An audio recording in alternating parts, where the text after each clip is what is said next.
반갑습니다. 오늘 우리가 저녁에 보려고 하는 이 8절부터 10절의 석절은 우리가 어제 보았던 1절부터 7절을 요약하고 있는 구절이에요. 사랑하는 여러분, 구주의 삶을 다루고 있는 복음서가 4개 아닙니까? 그죠? 하나의 복음서만 가지고 우리 예수님의 생애와 그 삶을 다 다루지를 못하고 4개의 복음서가 각각 다른 관점을 가지고 구주의 삶을 기록해 놓은 것처럼 이 중요한 복음을, 어제 우리가 나누었던 그 복음을 오늘 이 석절이 요약해서, 너무나 중요한 메시지이기 때문에, 그죠? 다시 요약해서 우리에게 7절을 석절로 요약했어요. 여러분, 이렇게 우리가 들어가는 질문을 드릴 수 있겠죠? 허물과 죄로 죽어있던 사람들이 어떻게 성도가 되는가? 사랑하는 여러분, 사람들은 모두가 어머니의 모태로부터 죄 중에 죽은 상태로 살게 되는데 어떻게 사람이 구원을 얻고 성도가 되는가 하는 것이죠. 오늘 우리가 본 이 귀한 본문은 여러분과 저에게 뭐라고 말합니까? 8절 한번 보십시오. 너희는 그 은혜에 의하여 믿음으로 말미암아 구원을 받았으니. 사랑하는 여러분, 한 사람이 생명 안으로 들어오는, 죽어있던 자들이 살아나고 한 사람이 성도가 되는 일은 뭐가 결정한다는 거예요? 은혜가 결정한다는 거예요. 은혜가. 여러분, 우리가 어제 본 어제의 말씀으로 우리가 다시 한번 바꾸어 보면, 그러나 하나님께서 그분의 풍성한 긍휼과 크신 사랑으로 말미암아 허물과 죄로 죽은 우리를 그렇게 살리셨는데, 그분의 풍성한 긍휼과 크신 사랑을 오늘 본문은 은혜라고 불렀어요. 은혜. 사랑하는 여러분, 저는 이 부분이 굉장히 중요하고 조국 교회가 이뤄가고 있는 제일 핵심 중에 하나다, 이렇게 생각해요. 여러분, 복음은 한마디로 딱 요약하면 은혜이시여, 그죠? 은혜로 사람들이 살아나고 은혜로 사람들이 성도가 되고 하나님의 백성이 되는 것이지요. 여러분, 이 은혜라는 말이 특별히 강조하고 있는 것이 뭡니까? 여러분, 그 밑에 있는 것까지 한번 좀 볼까요? 8절 하반절에 보면 은혜로 말미암아 구원을 받았으니 이것은 너희에게서 난 것이 아니요 하나님의 선물이라. 사랑하는 여러분, 어떤 사람도 자기가 일한 것에 대한 싹스로 구원을 받고 생명을 얻는 것이 아니고, 노력하고 수고한 것에 대한 정당한 임금을 받는 형태로 구원을 얻는 것이 아니고, 생명으로 들어오는 것이 아니고 하나님의 선물로 아무 자격 없는 자들을 향한 하나님의 크신 사랑과 형용할 수 없이 풍성한 긍휼이 만드는 은혜로 하나님의 풍성한 선물로 사람들이 성도가 되고 하나님의 백성이 된다는 것이에요. 사랑하는 여러분, 저보다 선배님들도 계신데 죄송하지만 사람들이 나이를 먹으면 어쩔 수 없이 젊은 시절에 총명하고 건강했던 사람들이 나이를 먹으면 어쩔 수 없이 총명이 약해지고 건강도 약해져요. 그죠? 저는 영국 생활을 7년 정도 했는데, 영국 생활할 때 영국 사람들의 그 실버 머리가 너무 좋았어요.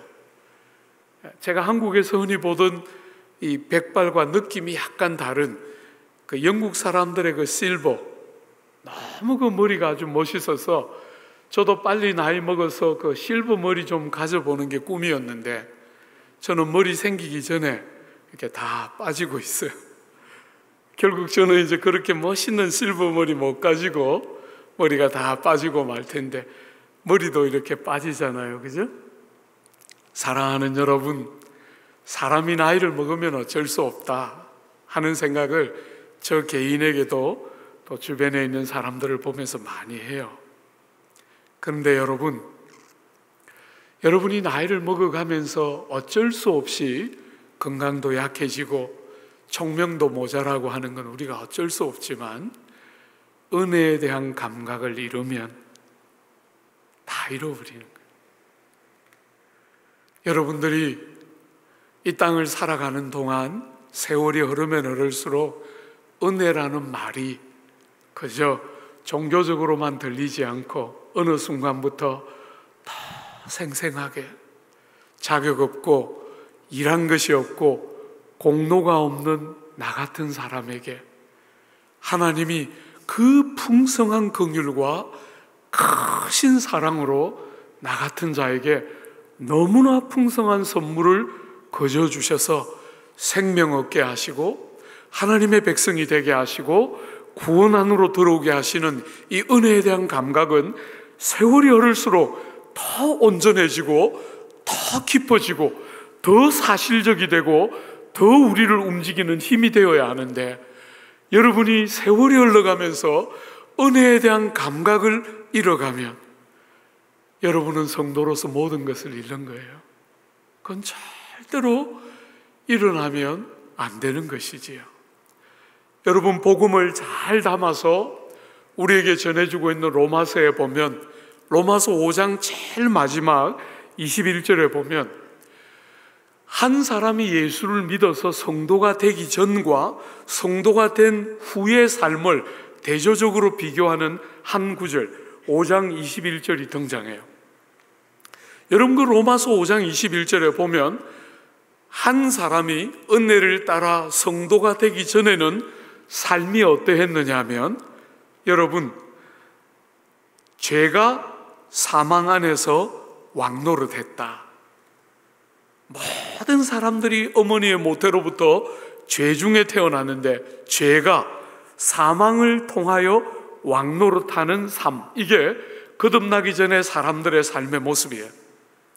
근데 여러분과 제가 삶의 한순간에 주님을 인격적으로 만나서 주님을 경험하고 나면 우리의 삶을 그 똑같은 구절이 어떻게 표현하느냐 하면 은혜가 의로 말미암아 왕노릇하는 삶. 사랑하는 여러분, 은혜가 의로 말미암아서 왕노릇하는 새로운 질서.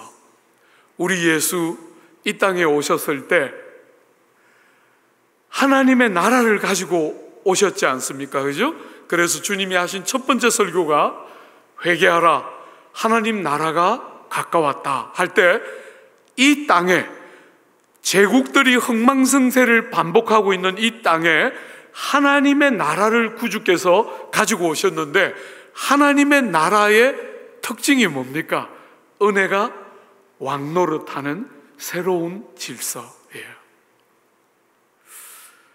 저는 조국 교회에 몸담아서 성도들을 섬기면서 한 번씩 우리 성도들에게 예수 믿습니까? 당신은 거듭났습니까? 예수님과 인격적인 만남이 있습니까? 이런 질문들을 안 하고, 그건 익숙한 질문이니까, 그죠? 그런 질문 안 하고 제가 한 번씩 우리 성도들에게 묻고 싶어요. 여러분은 구주가 이 땅에 가지고 오신 은혜가 왕노릇하는 새로운 질서를 맞닥뜨려 보신 적이 있습니까? 주 안에 사랑하는 안산시 기독연합회에 속한 여러 교회와 교우 여러분, 여러분은 교회를 다니고 예수를 믿고 주님과의 인격적인 만남이 있다, 이런 차원에서만이 아니라 오늘 본문이 다루고 있는 은혜가 왕노릇하는 새로운 질서. 우리가 살아가는 이 세상은 어떤 질서지요? 은혜가 왕노릇하는 질서가 아니라 우리가 사는 이 세상은 어떤 질서입니까? 자격과 조건과 공로와 능력이 왕노릇하지요. 그래서 공이 좀 많은 사람들은, 공부를 좀 잘하는 사람들은, 능력이 좀 출중한 사람들은 월급도 많이 받고 좋은 대학을 들어가고 좋은 아파트를 살고 이 세상 사람들에게 존경을 받고 당연한 것처럼 생각하는 이런 세상 속에 은혜가 통치하는 다른 질서, 사람을 외모를 가지고 차별하지 않으시고, 사람을 능력이나 신분이나 가문을 가지고 차별하지 않으시고, 피부 색깔과 언어와 문화를 가지고 차별하지 않으시고, 우리를 정말 형상과 모양을 따라 우리를 바라보시는 자격과 조건에 근거하지 않는 은혜, 자격 없는 자들을 향한, 일한 것이 없는 자들을 향한 너무나 풍성한 선물을 거저 주시는 은혜가 통치하는 다른 질서, 아십니까? 저는 참 목회를 지난 30년 넘게 달려오면서 조국교회 성도들이 참 복음을 너무 모른다, 우리 예수 사건을 너무 모른다, 주님께서 은혜로 우리를 건지셨는데 죽어도 좋은 대학을 들어가려고 그래요. 왜 안 믿는 사람들처럼 그런 수준으로 세상을 사는지 모르겠어요. 죽어도 좋은 대학을 들어가야 된다고 생각해요. 여러분, 제가 섬기는 교회는 반포에 있어요. 여러분이 다 아는 것처럼 반포는 대한민국의 제일 대표적인 교육특구예요. 우리 교회 바로 맞은편에 조그만 길 하나를 사이에 두고 바로 맞은편에 외국인 학교가 있어요. 무수한 외국인들이 다니고 있는 외국인 학교가 있어요. 그 옆으로 30초만 걸어가면 대한민국에서 제일 좋은 초등학교가 있어요. 여러분, 초등학교가 제일 좋다는 게 무슨 말인지 저는 모르겠는데 하여튼 그렇게 말하는 초등학교가 있어요. 우리 교회 그 초등학교 바로 맞은편에, 우리 교회 바로 옆이죠. 바로 옆에 시험을 치면 제일 성적이 잘 나오는 중등학교가 있어요. 우리 교회에서 3분만 가면 있는 왕복 8차선이 넘는 큰 대로변에, 그 대로를 딱 지나면 자유령 사립고등학교가 있어요. 그 비싼 반포 땅에 사람들이 죽자고 이사 들어오는 이유는 교육 특구예요. 제가 거기 교회에 부임해서 성도들의 면면을 충분히 알기 전에, 성도들을 알고 나면 우리 목사님 왜 나보고 설교하실까, 이렇게 할까 두려워서 부임해 가서 아무도 모를 때 실컷 하고 싶은 말 다 했어요. 여러분들이 태어나서 실수로 공부 잘해서 좋은 대학 들어가고, 좋은 대학을 들어갈 뿐 아니라 해외 유수한 대학을 유학 가고, 한국에 와서 유수한 직장을 들어가고, 여러분의 자녀조차도 실수로 공부를 잘해서 좋은 대학을 가고, 여러분의 자녀들도 외국의 유수한 대학에 유학 가서 석박사 다 따고 한국에 돌아와서 좋은 직장을 취직하니까 좋습니까? 제가 이렇게 설교했어요. 제가 조국교회 성도들을 보면 성도들이 예수 믿어서 기대하는 수준이 겨우 그 정도 같아요. 자식들 좋은 대학 가고, 좋은 직장 가고, 좋은 원처를 만나서 시집가고 장가가고, 그게 성도들이 기대하는 수준의 삶이라고 보였기 때문에 제가 아무 성도들이 어떤 사람들인지 모를 때 실컷 그런 설교했어요. 그때 두 분 권사님이 제 방에 왔어요. 여러분, 우리 교회 권사님들은 150분 정도 되는데 우리 교회 권사님들은 그렇게 안 울어요. 우리 교회 권사님들은 아무리 급해도 눈물을 이렇게 찍지, 눈물을 이렇게 흘리지 않아요. 교양도 있고 품위도 있는 분들이에요. 그런데 제가 처음에 부임해서 몇 달 그런 거친 설교를 막 쏟아낼 때 우리 권사님 두 분이 제 방에 와서 정말 눈물을 주르륵 걸렸어요. 목사님, 왜 이제 왔어요? 자식들 다 키우고 해외 유학 다 보내고 유수한 직장에 다 취직하고 유수한 가문하고 시집장가 다 보냈는데 목사님 말씀하신 대로 교회 안 옵니다.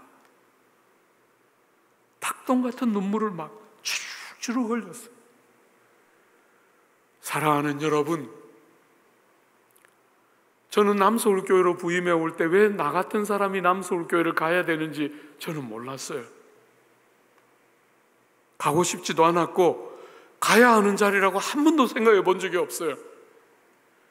그 두 분의 눈물은 저를 얼마나 위로했는지 몰라요. 자그마한 교회, 정말 이름도 없는 자그마한 교회 담임 목사로 있는 저 같은 사람을 남서울교회가 불렀을 때 내가 왜 그 교회를 가야 하는지 이유를 알 수가 없었어요. 그런데 그 두 분의 눈물은 제 마음을 얼마나 위로했는지 몰라요.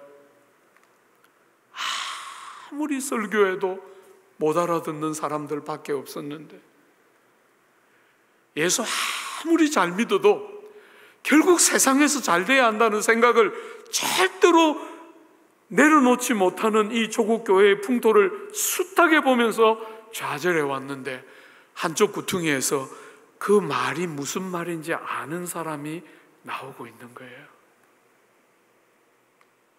은혜가 통치하는 다른 질서, 세상을 보는 다른 눈, 우리 구주가 이 땅에 오셔서 열어놓은 하나님 나라의 다른 질서를 맞닥뜨리고 세상이 말하는 무수한 것들을 가지고 이루고 성취하는데도 아무 영혼의 채워짐이 없고 참된 만족과 감격이 없고 영혼 속에 채워지지 않는 소금물을 마신 것처럼 돌아서면 목마르고 돌아서면 배고픈 이 인생의 좌절과 고통이 뭔지를 알고 그 질고 중에 눈물을 흘리고 고통하는 영혼들이 있다는 사실이 깨달아졌을 때 마음에 얼마나 큰 위로가 있었는지 몰라요.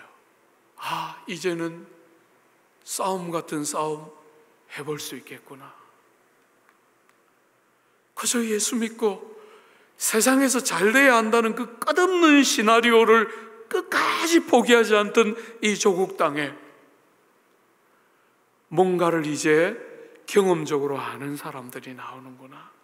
그 두 분의 눈물은 자식 같은 교회를 두고 남서울교회로 와야 했던 제 찢어진 가슴에 얼마나 큰 위로였는지 몰라요.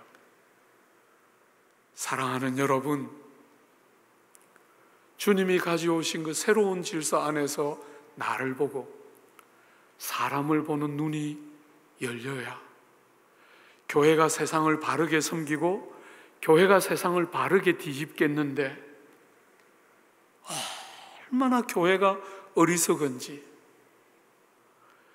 세상에서 잘난 사람들 교회에 오면 그것을 무슨 자랑거리인 것처럼 우리 교회는 세상에서 유명한 사람 많다, 사회적인 신분과 지위가 높은 사람이 많다, 훌륭한 사람이 많다. 내일 저녁에 우리가 보겠지만 그게 무슨 교회의 자랑거리입니까? 구주 세상 오셨을 때 정말 장녀와 세리와 버려진 자들이 구주 옆으로 모였는데 왜 오늘 우리 교회는 그런 것에 의미 부여를 하는, 왜 이렇게 세상의 어떤 종교들처럼 주님이 뒤집어 놓은 다른 질서가 우리에게 만들어 놓은, 사람을 보고 세상을 보는 다른 눈을 가지고 천하보다 귀하게 한 영혼이 어떤 사람이든지 간에 천하보다 가치롭게 보이는 다른 질서가 교회 안에 이렇게 안 만들어질까요? 사랑하는 여러분, 복음을 너무 모르고 그저 복음을 샤머니즘처럼 세상에서 잘 되는 도구로 이용하려고 하는 어리석은 우리의 죄된 성향이 은혜가 통치하는 새로운 질서가 주는 그 존영과 아름다움을 다 망가뜨리고 있는 것이지. 사랑하는 여러분, 우리 예수님께서 우리에게 이렇게 말씀하셨지 않습니까? 너희들 중에 누구든지 어뜸이 되고자 하는 자들은 종이 되어야 하고, 너희 중에 누구든지 높고자 하는 자는 다른 사람의 발을 씻기는 자가 되어야 한다. 저는 굉장히 오랜 세월 동안 그 본문을 내가 그 주님의 말씀에 순종해서 겸손히 살면 때가 되면 보란듯이 이렇게 높여주시겠구나, 이렇게 저는 그 본문을 해석했어요. 이제는 그렇게 해석하지 않습니다. 사랑하는 여러분, 왕이 종들을 위하여 대신 죽는 다른 질서. 여러분, 제가 영국에 유학하면서 베르사유 궁전에 한번 가본 적이 있거든요. 그 베르사유에 가보면 걸어서는 그 거대한 궁전을 다 돌아갈 수가 없어요. 근데 아무것도 모르기 때문에 걸어서 그 큰 궁전을 돌다가 한쪽 끝퉁이만 돌고 그냥 돌아왔어요. 자전거를 렌트해서 돌아야 되는, 사전에 뭘 제대로 보지도 못하고 가가지고, 그때 베르사유 궁전 안에 들어가 보니까 가든이 어마어마하게 큰데, 궁전 안에 들어가 보니까 그 침대, 왕이 쓰던, 왕비가 쓰던 침대, 너무나 화려한 그 침대들이 아직도 그대로 남아있는데, 사랑하는 여러분, 세상의 정신을 보여주는 거잖아요. 남들이 못 들어가는 대궐 같은 집에 걸어서는 다 돌 수도 없어서 자전거를 타고 돌아야 되는 어마어마한 규모의 대궐 같은 궁에, 금으로 온갖 좋은 비단과 온갖 출중한 가구들로 다 채워져 있는 그 왕궁에 들어가서 사는 게 세상, 죄가 사망 안에서 왕노릇하는 세상의 왕의 모습인데, 구주 이 땅에 오셔서 너무나 다른 질서, 우리 같은 죄인들을 위해서 왕이신 그분이 대신하여 죄짐을 지고 당신이 생명을 들여서 종들을 살리는 너무나 다른 질서가 주님에 의해서 우리에게 보여졌어요. 주 안에 사랑하는 여러분, 그것이 조금씩 보이니까요. 주님이 내가 겸손하게 살면 때가 되면 높이겠구나, 그게 뭐 중요합니까? 그게 뭡니까? 티끌 같은 내 삶에 손톱만큼이라도 예수님의 모습이 묻어나면 되지, 왜곡되고 뒤틀어진 세상의 가치가 아니라 죄가 통치하는, 죄가 왕노릇하는 이 어리석은 세상의 질서가 아니라 은혜가 통치하는 다른 질서가 삶에 묻어나면 그것으로 충분한 것이지, 세상 사람들처럼 높아져서 존경받고 인정받고 박수를 받고 찬사를 받으면 그게 도대체 무슨 기쁨입니까? 왕이 종이 대신 다른 질서 안에 들어온 백성다움이 없이 세상 사람들하고 똑같은 것을 가치라고 여긴다면 그건 수치와 부끄러움이지요. 사랑하는 여러분, 저는 조국 교회가 이렇게 엄청난 숫자를 가지고 조국 사회를 뒤집지 못하는 아픔을 평생 갖고 살아왔어요. 이 영화로운 복음을 가지고 어쩌면 이렇게 교회의 존영과 영광이 땅바닥에 떨어지고 성도들의 아름다움이 땅바닥에 떨어져서 짓밟히는 이 마음 아픈 시기에, 사랑하는 여러분, 여러분의 마음은 어디에 있습니까? 다시 세상이 존경하고 다시 세상이 인정하는 그 어떤 것을 꿈꿉니까? 아니면 복음에 충실하고 예수 이 땅에 오셔서 세상과 다른 질서를 열어서 보인 그 복음과 예수 사건이 우리에게 말하고 싶어하는 그 다른 삶에 대한 목마름이 여러분 속에 있습니까? 우리가 아파하는 것은 세상이 우리를 인정해 주지 않는 것입니까? 아니면 복음대로 살지 못하는 우리의 현실입니까? 오늘 우리는 어떤 면에서 좋은 결과만 자꾸 원하는 샤머니즘 같은 그런 기독교로 복음의 영광을 전락시킨 아픔을 우린 정말 애통해하면서 다른 질서, 우리의 삶에 주님이 열어놓으신 이 다른 질서, 목회자인 여러분과 제가, 교회의 중직자들인 여러분과 제가 바뀌지 않으면, 우리 눈이 바뀌지 않으면 교회의 변화는 불가능한 것이죠. 복음이 세상을 향해서 뭘 정말 말하고 싶어 하는지를 말할 수가 없으면 교회는 절대로 새로워질 수 없는 거예요. 메시지를 상실하고 있어요. 그저 유교적인 수준의 겸손, 이상도 이하도 아닌 그런 수준의 겸손이라면 세상의 윤리와 뭐가 다릅니까?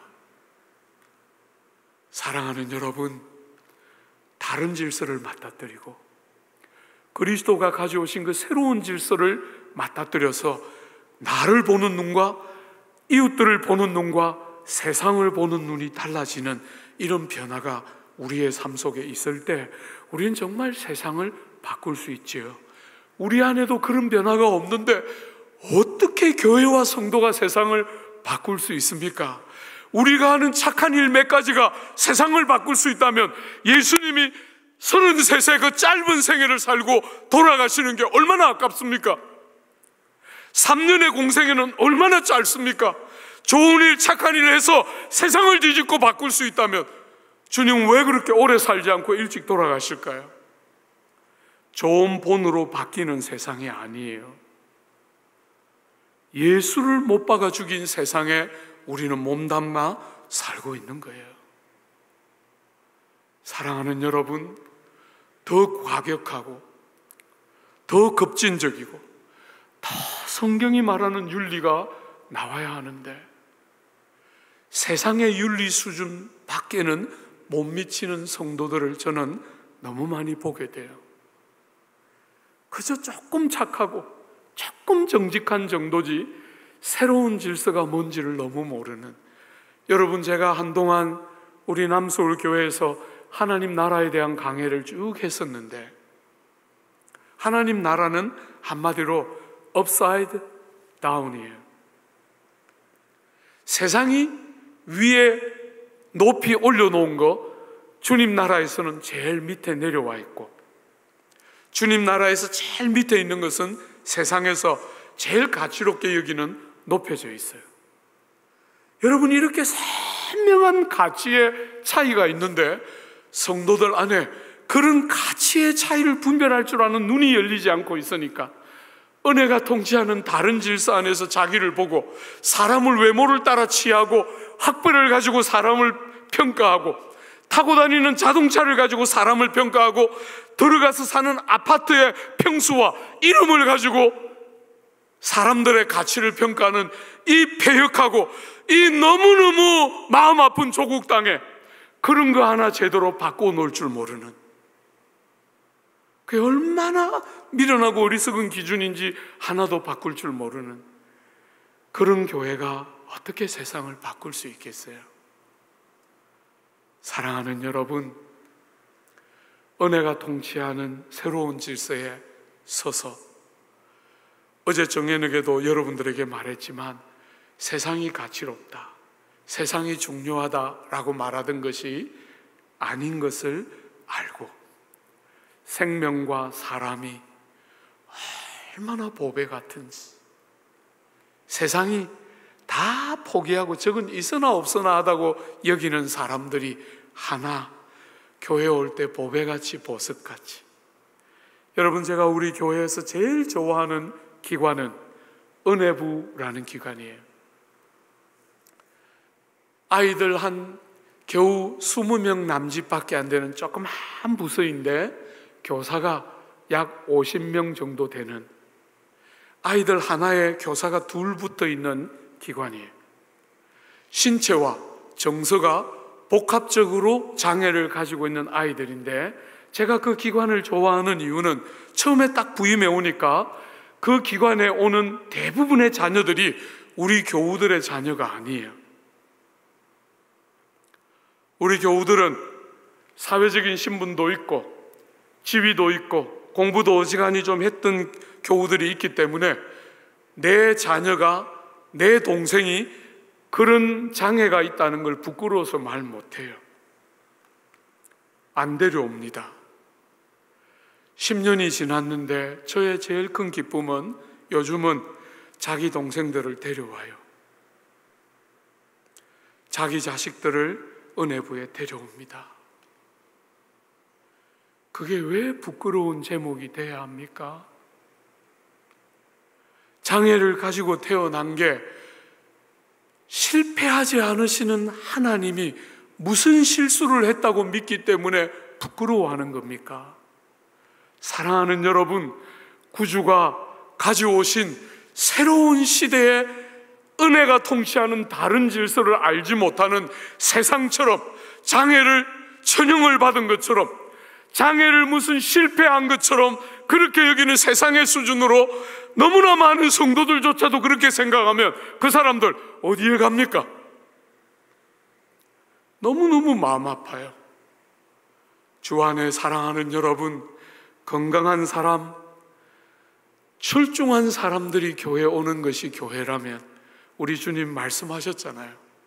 병든 자에게라야 의사가 필요하고 나는 죄인을 위하여 이 땅에 왔다. 그렇게 말씀하셨어요. 오늘 교회는 정말 많은 면에서 주님이 말씀하신 기독교와 멀어져 있는 것이 아닌가 생각해요. 사랑하는 여러분, 이제부터라도 늦지 않다고 생각해요.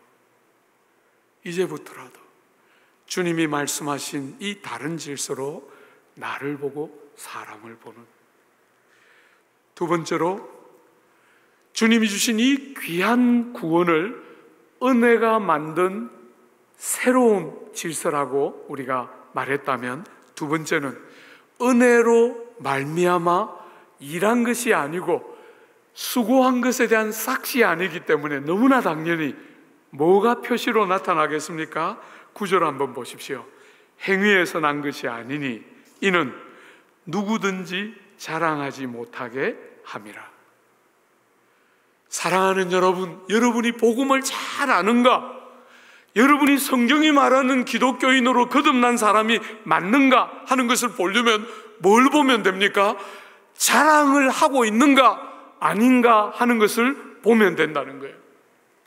복음을 알고 주님이 가져오신 새로운 질서를 맞닥뜨린 사람들은 자기에 대해서 할 말이 없어요. 할 말이 없어요. 그런데 여러분과 제가 죄인으로 이 땅에 태어나서 우리가 제일 잘하는 게 뭡니까? 자기 자랑이에요. 자기 자랑. 심지어 기독교 신앙조차도, 믿음조차도 남들은 그렇게 못하는데 나는 하나님을 잘 믿어서 그렇게 된 것처럼, 내 공로 때문에 이런 일이 주어진 것처럼 말하기를 좋아하는 게 여러분과 저의 죄의 본성의 핵심이에요. 자랑입니다. 그래서 여러분, 복음을 다루는 성경은 얼마나 많은 본문에서 자랑할 거리가 없는지를 강조하고 있어요. 복음을 잘 담아서 전하고 있는 3장부터 이제 복음이 나오지 않습니까? 모든 사람이 죄를 범하였음에 하나님의 영광에 이르지 못하더니 하고 그 3장의 핵심 구절이 딱 나오고 나면 바로 3장 24절에서 그리스도 안에서 구속으로 말미암아 값없이 우리가 의롭다함을 받았느니라. 그렇게 말하고 나서 연이어서 이렇게 말하죠. 자랑할 때가 어디뇨? 있을 수 없느니라. 무슨 법으로냐? 아니라 오직 믿음의 법으로니라. 사랑하는 여러분, 우리가 복음을 제대로 깨닫고 주님을 믿는 진리를 바르게 알면 자랑할 거리가 아무것도 없다는 거예요. 왜? 은혜로 값없이 자격 없는 자들에게 주신 선물인 줄 알기 때문에. 너무나 놀라운 선물이 우리의 삶에 넘쳐나지만 자랑할 거리가 아무것도 없는 거죠. 여러분, 고린도전서 1장에 보면 이는 아무 육체도 하나님 앞에서 자랑하지 못하게 하려 하심이라. 자랑하는 자는 주 안에서 자랑할지니라. 주님 예수 외에는 자랑할 게 아무것도 없는 게 복음을 아는 성도들의 특징이라는 거예요. 여러분, 고린도전서 4장에는 누가 너를 남달리 구별하였느냐?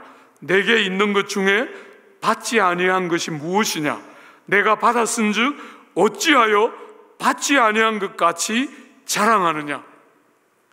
사랑하는 여러분, 제가 이렇게 조국 교회를 섬겨보면, 신방을 가서 사람들을 만나고 집회를 와서 사람들을 만나보면 사람들이 말은 안 하지만 얼마나 자랑을 많이 하는지 몰라요.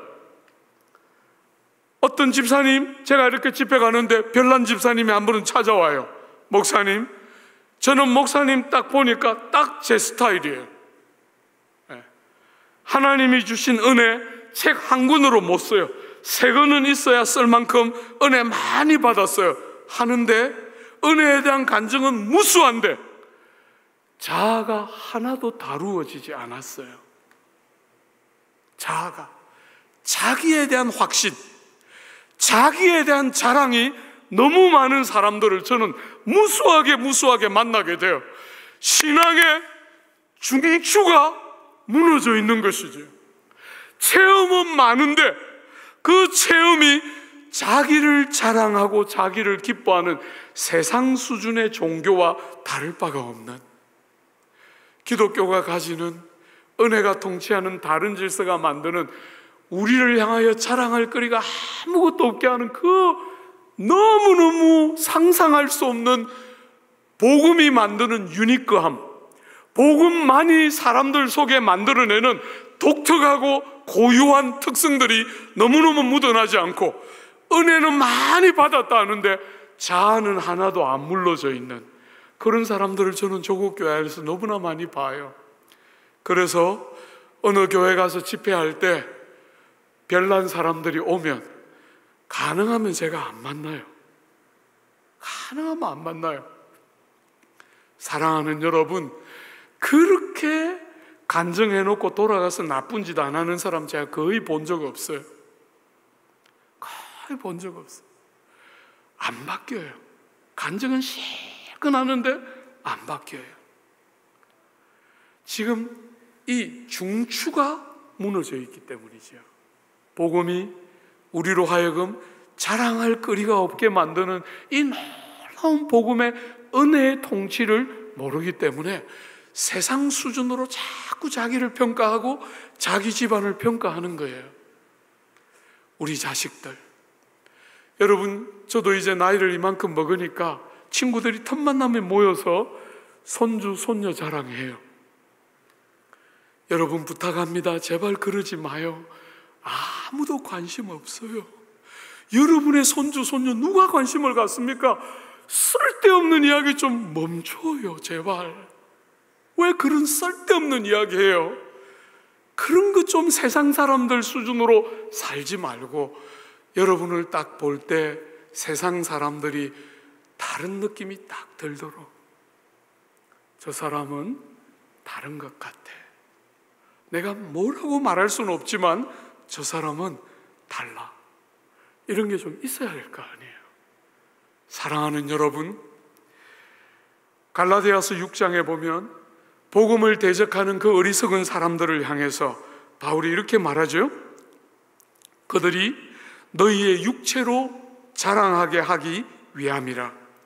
그러나 내게는 우리 주 예수 그리스도의 십자가 외에 결코 자랑할 것이 없으니 그리스도로 말미암아 세상이 나를 대하여 십자가에 못 박히고 내가 또한 세상에 대하여 그러하니라. 여러분, 바울이 하는 말을 한번 들어보십시오. 십자가를 말미암아 내가 세상을 향하여 못 박히고 세상이 나를 향하여 못 박혔어요. 여러분, 제가 영국 유학을 마치고 한국에 왔을 때 제 눈에 제일 먼저 들어온 것이 우리 이 조국 땅에 이렇게 많이 있는 산들이었고, 또 하나는 도로에 넘쳐나는 대형차들이에요. 이렇게 조그만 땅덩어리에 왜 이렇게 큰 차들이 많은지 모르겠어요.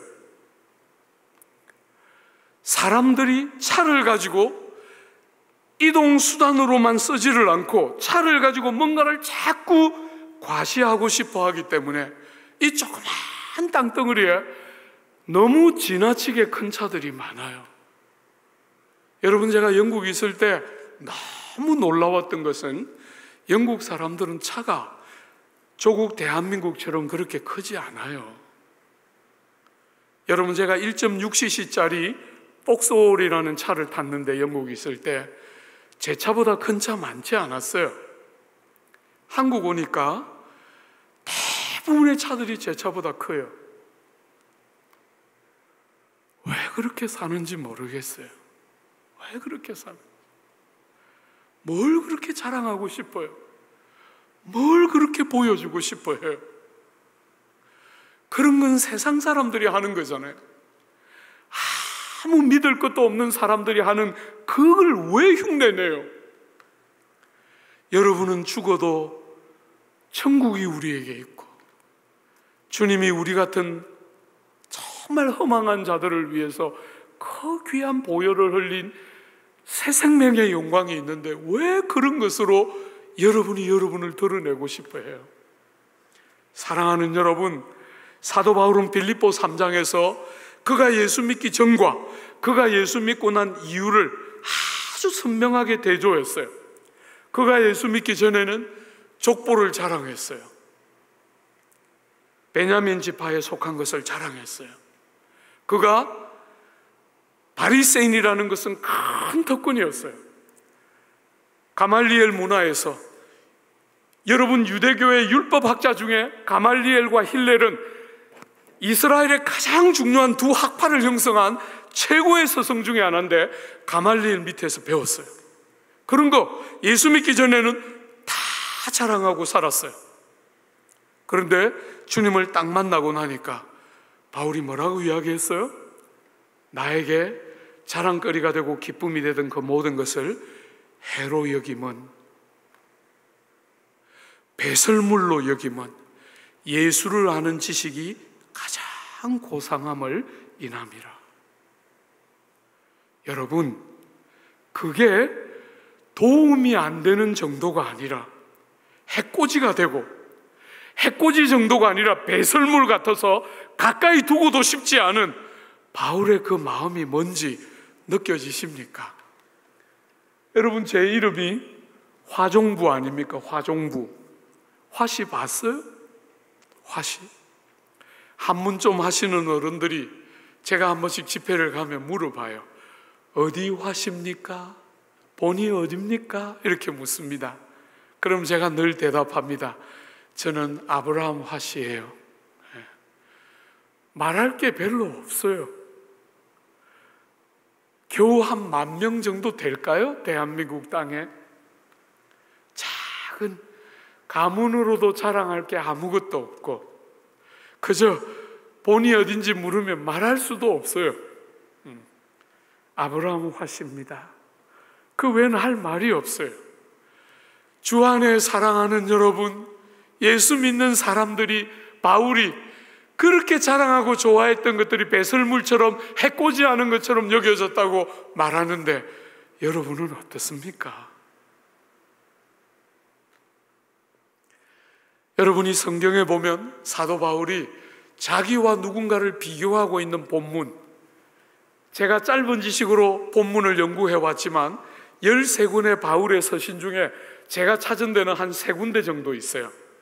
바울이 자기와 누군가를 비교하는 본문이 거의 안 나오는데 3군데 정도 나오는데, 제일 먼저 바울이 자기와 누구를 비교하느냐 하면 고린도전서 15장, 그 위대한 부활장에 부활의 증인에 대한 이야기를 하면서 맨 모자라는 사도들 중에서 제일 모자라고 작은 사도인 나에게 하면서 12사도와 자기를 비교하는 대목이 고린도전서에 나와요.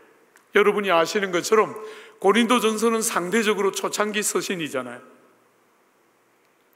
여러분, 바울이 상대적으로 훨씬 후에 쓴 에베소서에 오면 두 번째 비교하는 대상이 나오는데, 에베소서 3장에 보면 모든 성도들 중에서 지극히 작은 자보다 더 작은 나에게.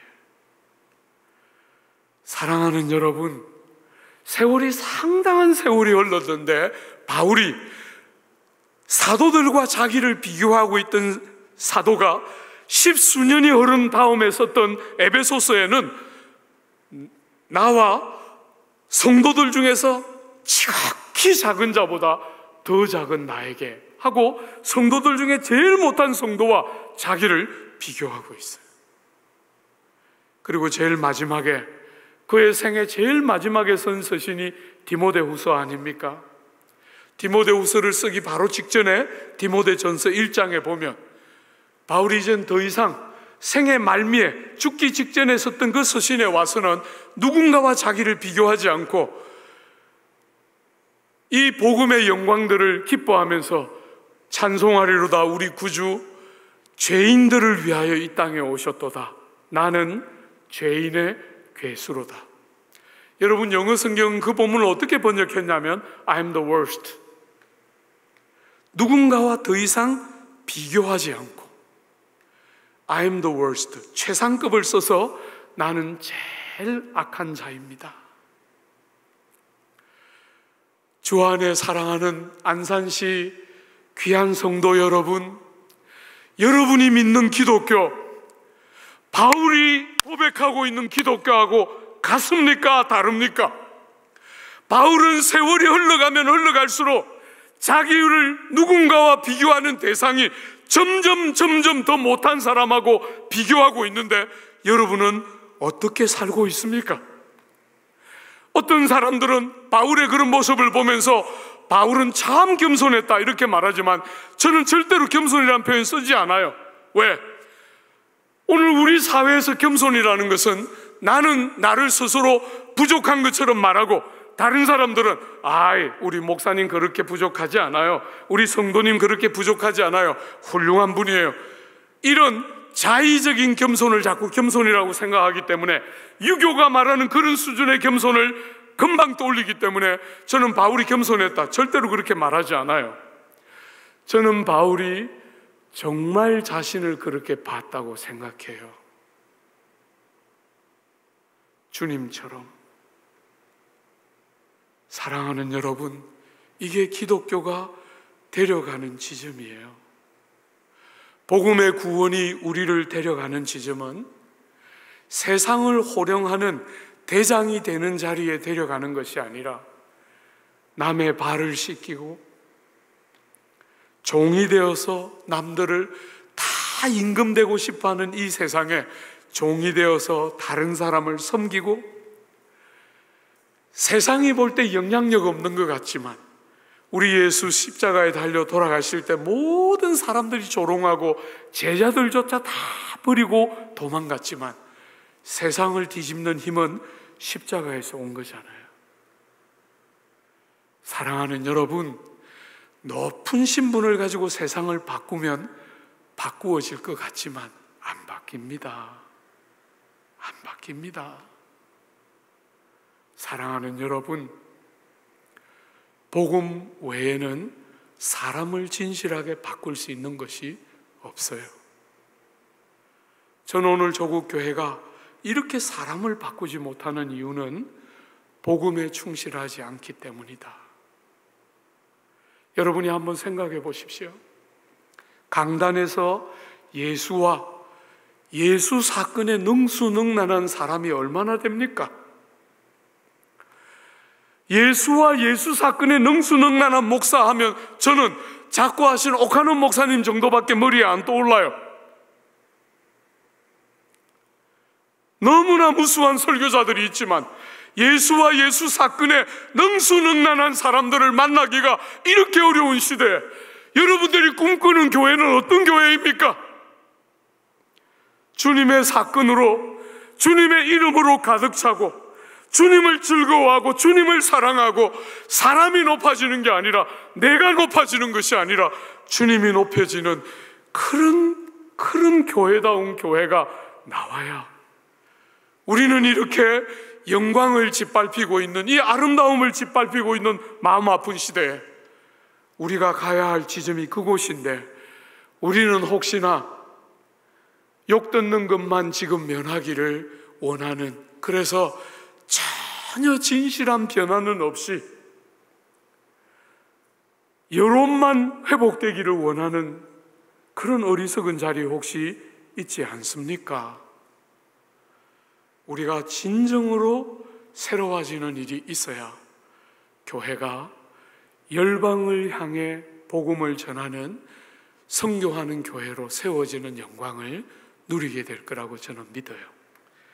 마지막 세 번째로, 사랑하는 여러분, 이 복음은 너무 놀랍게도 오늘 조국 교회가 가지고 있는 가장 연약한 부분, 조국 교회 안에 큰 신학적인 혼돈, 은혜로 말미암는 구원, 행위와 공로와 자격에 근거하지 않고 은혜로, 하나님의 사랑으로, 하나님의 크신 긍휼로 우리가 얻은 구원이라는 이 진리를 신학적으로, 성경적으로 바르게 정리하지 못하는 데서 오는 너무나 큰 신학적인 혼돈이 오늘 성도들의 삶을 다 넘어뜨리고 있는데, 오늘 본문은 아주 명쾌하게 말하고 있어요. 복음이 뭡니까? 10절 한번 보십시오. 우리는 다 그가 만드신 바라 그리스도 예수 안에서 선한 일을 위하여 지으심을 받은 자니, 이 일은 하나님이 전에 예비하사 우리로 그 가운데서 행하게 하려 하심이라. 여러분, 이 일은 이게 뭡니까? 하나님께서 그리스도 안에서 지으심을 받은, 여러분 여기 지음이라는 이 동사는 창조하다 하는 동사예요. 창세기에 사용하는 창조하다는 동사를 지으셨다, 이렇게 사용했어요. 여러분이 아시는 것처럼 창조는 뭡니까? 없는 데서부터 만드는 거예요. 거듭난 성도들은 세상에 비교할 것이 아무것도 없어요. 본 적이 없는 어떤 존재가 하나님의 새로운 창조를 통해서 나오게 되는 거예요. 그죠? 그 단어를 성도들의 거듭나는 사건에다가 쓰면서 이렇게 사람들을 다시 창조하신 이유가 뭐라고요? 한번 보십시오. 이 일은 하나님이 전에 예비하사, 여러분 여기 전에는 어디를 가르칩니까? 에베소서 1장에 등장하는 창세전에 우리를 택하심으로 할 때 창세전이에요. 우리가 어머니의 모태로부터 지어지기도 전에 그 오래전부터 하나님이 우리를 향하여 계획한 일이 있다는 것이에요. 죄로 다 죽어 있는 우리를 다시 재창조해서 생명을 주실 때 하나님이 그 오래전부터 우리에게 기대한 일이 있다는 거예요. 그게 뭐예요? 한번 보세요. 우리는 그가 만드신 바라 그리스도 예수 안에서 어떻게 해요? 선한 일을 위하여 새롭게 창조함을 받은 자다. 사랑하는 여러분, 오늘 조국교회 성도들이 계속 혼돈하는 것은 믿음과 행함의 관계를 혼돈해요. 우리가 신앙생활을 하는 것은 행함과 관계없는 것처럼 여기거나 아니면 율법주의적으로 여겨요. 많은 성도들이 양극단을 벗어나지를 못해요. 사랑하는 여러분, 절대로 행함으로 하나님이 받으실 만한 삶을 살 수 있는 사람은 아무도 없어요. 그죠? 어떤 사람도 어머니의 모태로부터 태어날 때 죄악 중에 태어났기 때문에 어떤 사람도 행위를 가지고 하나님의 마음을 만족케 할 수 있는 사람은 없어요. 그래서 예수 안에서 자격 없는 우리를 대신하여 중보자가 되시고 구주가 되시는 예수의 공로에 근거해서 우리가 구원을 얻고 하나님의 백성이 되는 것이지요. 그건 틀림없는 것이지요. 그러나 여러분, 그렇게 거듭나고 나면, 그렇게 새로운 백성으로 우리를 살려놓고 나면 주님이 뭘 기대하십니까? 생명 있는 백성의 당연한 열매 맺음과 선한 삶에 열심하는 삶이에요.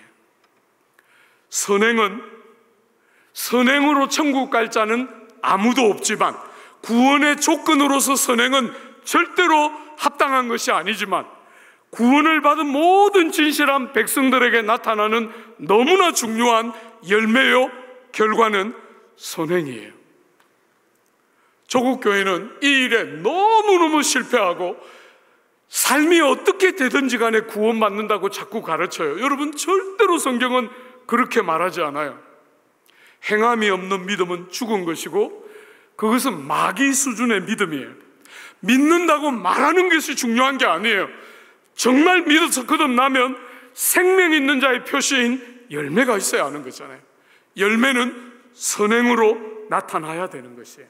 선행은 구원의 자격이거나 조건일 수는 없지만 구원받은 모든 진실한 성도들의 삶에는 생명 있는 자의 당연한 표시인 열매가 드러나야 되는 것이지요. 그게 선행인 것이에요. 사랑하는 여러분, 코로나19 때문에 많은 사람들이 어렵다는 말을 해요. 그러나 여러분이 눈을 조금만 바꿔서 다시 한번 봐요. 세상이 너무너무 어려워졌기 때문에, 빈부의 격차가 코로나를 인하여 더 벌어졌기 때문에 가난한 사람들, 정말 외로운 사람들이 더 가난하고 더 외로워졌기 때문에 거꾸로 뒤집으면 빛이고 소금인 여러분과 저의 삶이 너무너무 중요한 때가 됐잖아요. 여러분과 제가 하는 선행은 이 땅에 소망을 잃어가는 무수한 외로운 사람들과 가난한 사람들과 자영업자들의 그 아픈 눈물을 훔쳐줄 수 있는 절호의 기회인 거예요. 선을 행할 수 있는 최고의 때예요. 사랑하는 여러분, 때를 아끼라. 때가 악하기 때문에 때를 아끼라, 시간을 아끼라 이렇게 말했지 않습니까? 그 말을 문자 그대로 번역하면 기회를 사라 이렇게도 번역할 수 있어요. 사랑하는 여러분, 이 코로나19의 아픔은 온 조국 땅이 신음하고 온 세계가 신음하는 이 아픔은 초대교회, 종교개혁 시대의 무수한 교회들이 그러하였던 것처럼 그 어려운 시기에 교회가 종교개혁을 하고 초대교회가 갓 생기자마자 전염병이 돌아서 무수한 고통들이 따르고 돈 있는 사람들은 다 산속으로 도망가고 공기 좋은 곳으로 다 도망갈 때 교회만 그 넘쳐나는 전염병의 창궐하고 있는 그 도시 속에 머물면서 환자들을 버리고 떠나지 않고 돌보다가 죽고 선을 행했어요. 그래서 그 짧은 시간에 초대교회가 삽시간에 로마 제국을 정복하고 종교개혁의 그 횃불이 들리자마자 유럽을 정복하는 영광들을 우리는 보게 되는 거예요. 하나님이 통치하는 세상에 코로나가 우리가 원하는 것만큼 빨리 종식이 안 되는 이유가 저는 다 해석하지 못하고 다 알지 못하지만 틀림없는 것은 교회에 선을 행할 수 있는 너무나 절호의 기회를 열어주는 거예요. 죄송합니다 여러분, 작년 말을 지나면서 코로나19 때문에 재정이 대부분의 교회들이 모자랐고 우리도 모자랐어요. 장로님들이 연말당회를 하는데 저보고 말씀하셨어요. 목사님, 우리가 어렵지만 우리보다 더 어려운 사람들을 위해서 작년 1년 내도록 바자회 우리가 다 했습니다. 온라인으로. 대면과 회집만 조심하지 우리가 평소에 하던 거 다 한다 해서 여러분들이 저를 불렀을 때 제가 굉장히 행복하게 왔어요. 너무너무 행복하게. 대면하고 회집하는 건 할 수 없지만 정부가 허락하는 범위 안에서 할 수 있는 모든 것을 한다 하고 딱 작년 7월부터 우리는 바자회도 하고 우리가 할 수 있는 모든 일을 하나도 멈추지 않고 다 비대면을 원칙으로 해서 다 했어요. 틈나는 대로 교회들을 도왔습니다. 연말이 됐을 때 장로님들이 저에게 말했어요. 목사님, 우리가 재정이 쉽지 않지만 이 재정 중에 일부를 떼서 내년으로 넘기지 말고 흘려보냅시다. 그래서 중소상인들을 돕기로 결정했어요. 저는 그냥 주변에 있는 그 사람들을 도울 수 있도록 정부가 하지만 너무 부실하잖아요, 그죠? 시간도 너무 많이 걸리고 하는 거 보면서 너무 속이 타는데 장로님들이 그 결정을 해주셔서 너무 행복하게, 그러면 어디에 돈을 보낼까요? 그렇게 말하니까 젊은 장로님, 제일 어린 장로님이 저에게 말했어요. 목사님, 저에게 맡겨주십시오. 그래서 맡겼어요. 2달 정도 성도들에게 광고를 해서 지원을 받았어요.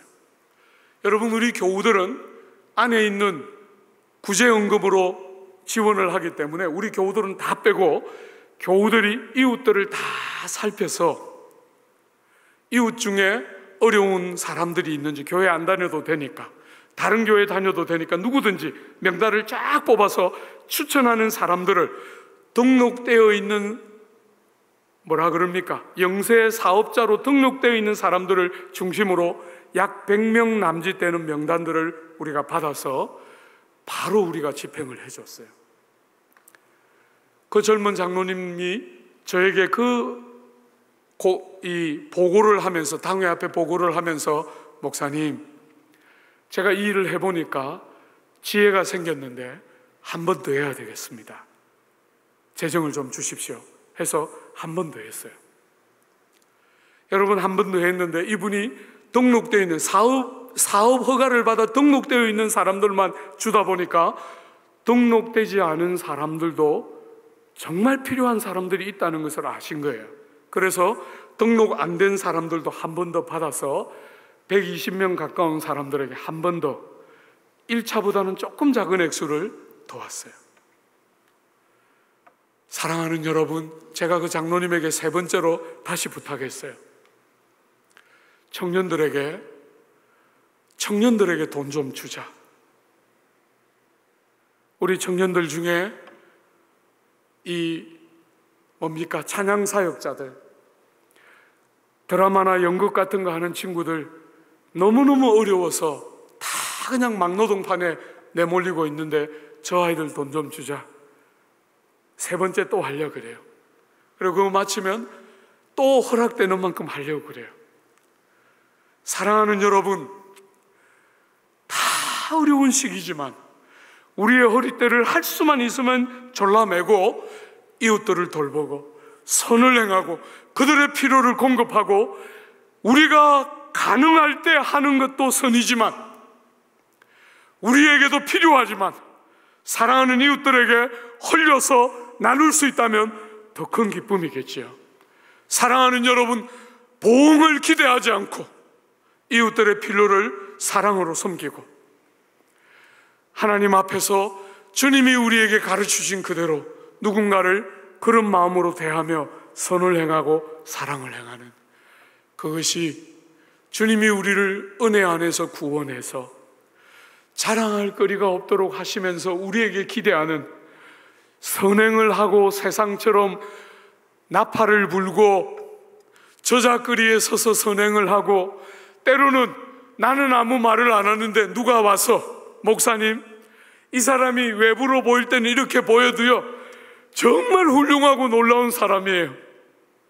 그러면 정말 좋아서 어쩔 줄 모르는, 바깥으로는 뭐 그런 것을 가지고 겸손을 꾸미지만 속으로는 사람 보는 눈은 있어가지고, 그게 무슨 성도입니까?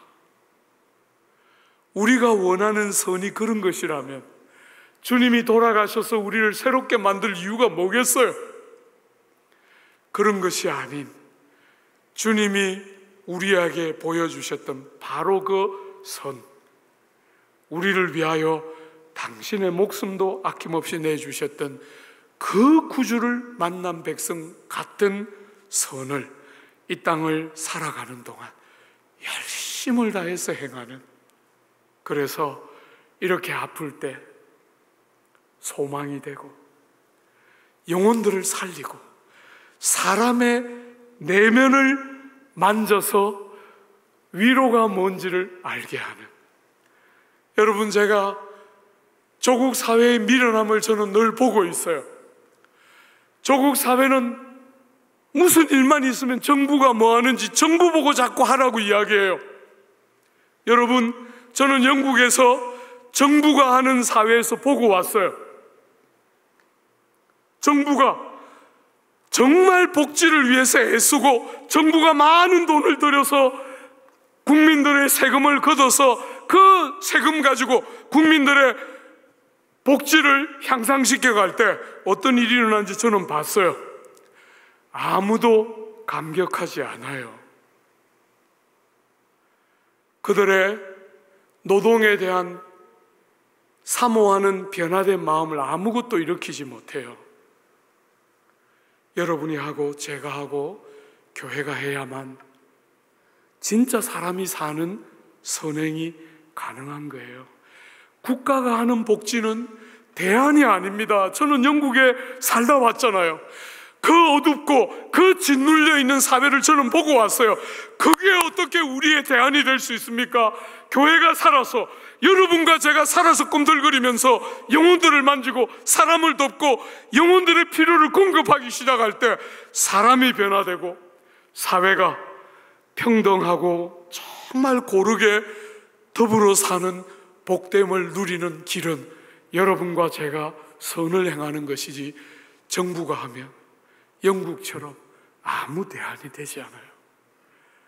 200년 동안 복지를 그렇게 힘썼는데 오늘 영국을 주목하는 나라가 어디에 있습니까? 사랑하는 여러분, 여러분과 저에게 주신 이 복된 기회를 선을 행할 줄 아는 하나님의 사람의 정체성을 가지고 이웃들을 섬기고 사랑할 줄 아는 귀한 성도의 삶 많이 살아주시기를 기대하고 축복합니다. 우리 같이 한번 기도할까요? 제가 한번 기도하겠습니다.